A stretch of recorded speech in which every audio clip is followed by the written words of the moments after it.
Serial con artist swindled victims and abandoned her children. FBI Special Agent Mark Hastebacka was perplexed. It was May 2017, and he was in the middle of interviewing a middle-aged woman from New Hampshire. After more than an hour, Hastebacka still knew almost nothing about her. The woman had come in for questioning after Hastebacka received a tip about suspicious behavior while she was working a new job as a grant writer for the city of Nashua. In short, Hastebacka was told, the woman was caught asking for the wiring instructions for city bank accounts.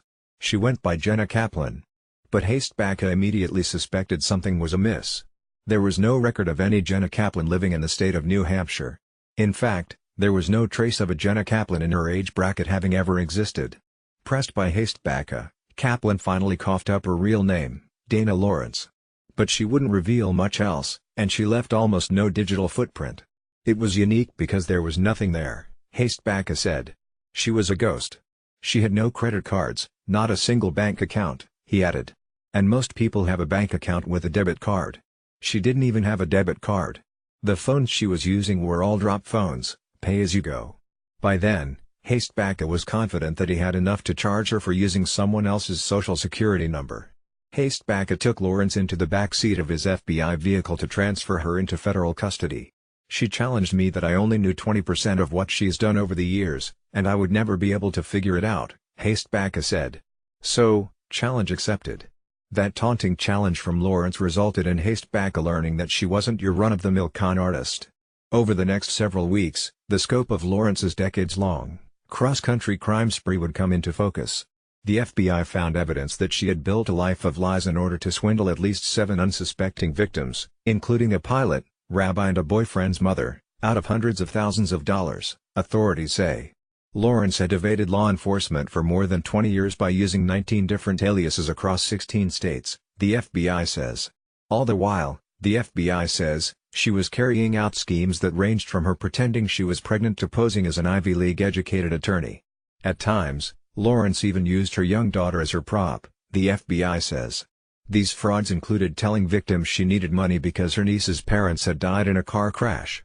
Hastebacka and the other investigators also learned that Lawrence had a total of 6 children with 6 different men, leaving a dozen damaged lives in her wake, not including all of her other victims. NBC News made multiple attempts to contact Lawrence through her website, social media accounts and associates. She never returned the requests for comment. The crumbling of Lawrence's house of cards was set in motion after she offered her services as a grant writer for the Nashua mayor's office in the fall of 2016. Kim Kleiner, the mayor's chief of staff, was happy to have the help. Nashua was in need of a new soccer field and a playground for the local elementary school. She seemed excited and she seemed capable. She's very smart, Kleiner recalled. But it didn't take long before Kleiner and her colleagues noticed something was off with the office's newest volunteer. First, Lawrence pushed back when told she had to run potential grant applications by her superiors. Then she was found to have tried to get access to the city's bank account numbers in what she described as part of an effort to solicit grant money, Kleiner said. She wanted to know what account that money had to go into, how it worked, who accepted it. Information that I was like, you don't really need to know that. You just have to have them contact us. She'd just lost it, Kleiner explained. At one point she broke down in tears and claimed we weren't being thankful. It was emotional and it was just odd. The most troubling episode came after Kleiner told Lawrence her role with the mayor's office wasn't working out. The next day, she called my cell and basically threatened me, Kleiner said. That she knew things about me, and my husband, and my daughter, and the mayor that she was going to take public. I said, fine, whatever it is that you think you know, go for it. This is over. For Kleiner, the threats to her family were a tipping point. Hastebacka received a call from Kleiner, who was an acquaintance, on May 7, 2017. Kleiner gave me her name, her cell phone number, and the address, Hastebacka recalled of the phone call. That's all she knew about her. Hastebacka accompanied a local police officer to Lawrence's home where her boyfriend told them she had left for New York.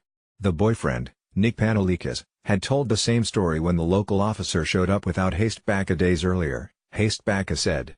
15 minutes after Hastebacka and the detective left the apartment, Panelikas called Hastebacka's cell phone with a different story. She'd been hiding in the basement the whole time, Hastebacka recalled. Lawrence agreed to go to the police station for an interview in part, Hastebacka believes, because before he and the detective left her apartment, they'd taken paperwork, a number of cell phones, a laptop and various IDs in different names.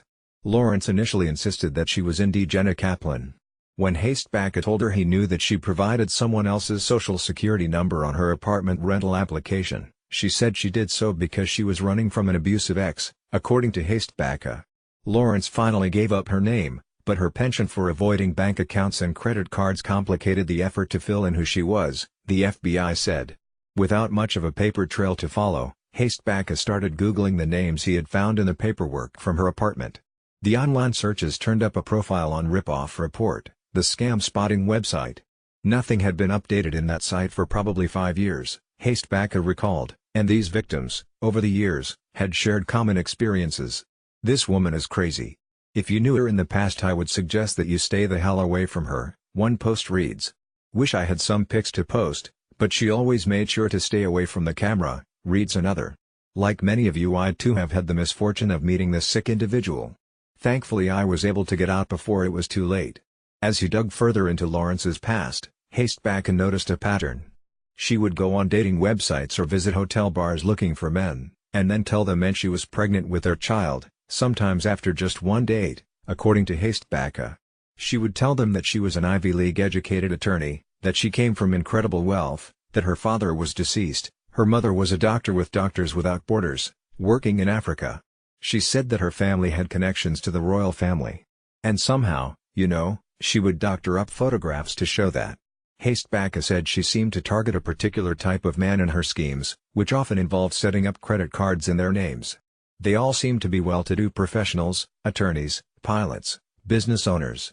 None of them have ever been married before. None of them had any children from any previous relationship. So most every one of them was looking for that in their life, he said. Men weren't her only victims. In one case, she conned a family out of $10,000 by promising that they could adopt twins from her, only to tell them later that the non-existent children died in a car accident, according to the FBI. Hastebacka's digging led him to Kevin Little. When Little met Lawrence in 2001, he was bartending in Orlando. Lawrence left a $200 tip on a $70 tab. The next night, Little said she came back with a corporate card from Lucasfilm claiming she worked for George Lucas, the Star Wars filmmaker, in New York City.